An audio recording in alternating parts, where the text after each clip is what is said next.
En juin 2017, j'ai écrit un ouvrage édité par les presses de Debam Production. Ce fut effectivement en juin 2017. Ça a un numéro ISBN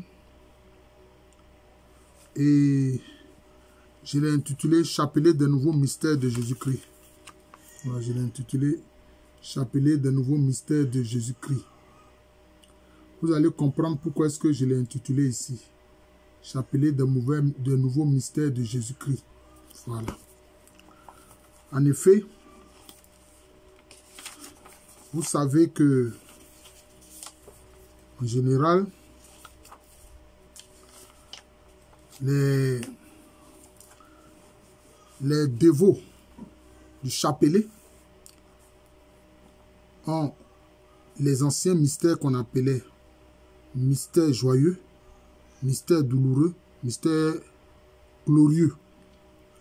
Et maintenant, le saint pape Jean-Paul II, c'est cela, Jean-Paul II, a ajouté les mystères lumineux.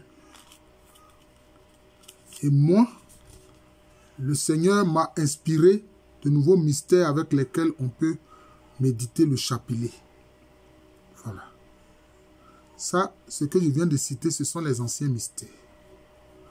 Alors donc, il y a quelques nouveaux mystères qui m'ont été révélés. Alors, vous savez que quand on fait le chapelet, on dit l'intention, on fait un pater noster, et puis on médite les mystères, et puis maintenant, on salue la Vierge Marie, on fait les Ave Maria. Alors, moi ici, déjà, l'un des mystères nouveaux que je propose, c'est les mystères de guérison. Il y en a beaucoup que j'ai proposé, que le Seigneur m'a inspiré. C'est les mystères de guérison. Alors, premier mystère, c'est la femme qui saignait depuis 12 ans, qui a été guérie en touchant la tenue du Seigneur, le manteau du Seigneur. Deuxième mystère qu'on peut méditer, c'est l'aveugle qui est né aveugle. Cet homme qui est né aveugle, ce jeune homme qui est né aveugle et que le Seigneur Jésus-Christ a guéri. Troisième mystère, il y a les 10 lépreux qui ont été guéris. Un autre mystère, c'est l'homme à la main sèche. Le Seigneur lui a dit, tends la main, il a tendu la main. C'était dans la synagogue et il a été guéri. C'était un jour de sabbat et on voit que les pharisiens et autres n'étaient pas contents. Alors, le cinquième mystère aussi de guérison qu'on peut méditer, c'est Bartimée l'aveugle qui a été guéri. Où il a crié, Seigneur Jésus, fils de David, etc., prends pitié de moi. Le Seigneur lui a demandé, que veux-tu que je fasse pour toi? Il dit, Seigneur, que je vois. Le Seigneur a dit, que tu vois. Donc, voilà les 5 mystères sur lesquels on peut méditer sur les mystères de guérison. Mais il y en a d'autres. Il y en a d'autres. Il y a cet homme qui était le long de la piscine. Avant qu'il plonge, d'autres plongeaient et ils étaient guéris. La piscine où les anges remuaient l'eau et quand on plonge le premier, on est guéri. Donc, il y a beaucoup de mystères de guérison. Voilà. Donc, j'ai proposé 5, mais vous en connaissez d'autres. Les soirs, on déposait les malades, Jésus les guérissait. Il y a la guérison du serviteur du centurion romain, où il a dit, Seigneur, je ne suis pas digne que tu entres sous mon toit, mais dis seulement un mot et mon serviteur sera guéri. Donc, ça, c'est la méditation sur les mystères de guérison. Sur les mystères de guérison. Voilà. Mais, comme c'est court, je vais faire proposer une deuxième série de mystères. C'est ce que j'ai appelé les mystères de résurrection. Les mystères de résurrection. Alors, premier mystère de résurrection, c'est le fils de la veuve de Naïm, la cité de Naïm, où Jésus a vu cette femme-là dont on partait enterrer, c'était une veuve, on partait enterrer son fils unique. Et Jésus a fait arrêter ceux qui portaient le défunt. Et il disait à la femme, cette veuve-là, ne pleure pas, ne pleure pas. Et il a ressuscité ce jeune homme. Donc, en tout cas, il l'a ramené à la vie.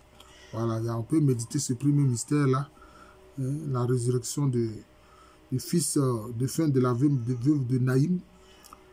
Et puis, il y a le deuxième mystère de résurrection. C'est la fille de l'officier d'Hérode. Voilà, qu'on appelle Jaïr. On était même venu dire non, c'est pas la peine que tu déranges le maître, ta fille est morte. Jésus a dit, crois seulement. Crois seulement. Et il allait ressusciter cette fille-là. Devant le Père, devant la Mère et devant Pierre. Et puis, à la résurrection, troisième mystère de résurrection, c'est Lazare qui est ramené à la vie. Voilà. C'est-à-dire le mystère de retour à la vie. Voilà. Mais j'ai appelé ça mystère de résurrection. Quatrième mystère, c'est la mort de Jésus-Christ qui provoque la résurrection de saints à Jérusalem. Quand Jésus-Christ meurt sur la croix, on voit des saints qui sortent de leur tombe et on les voit à Jérusalem. Alors, ce que moi je peux appeler le cinquième mystère de résurrection, c'est le fait de naître de nouveau et de ressusciter en Jésus-Christ. Ressusciter en Jésus-Christ. Donc vous voyez déjà ici, je propose donc de nouveaux mystères, un chapelet de nouveaux mystères de Jésus-Christ. Voilà. Donc aujourd'hui, je présentais les mystères de guérison et puis les mystères de résurrection.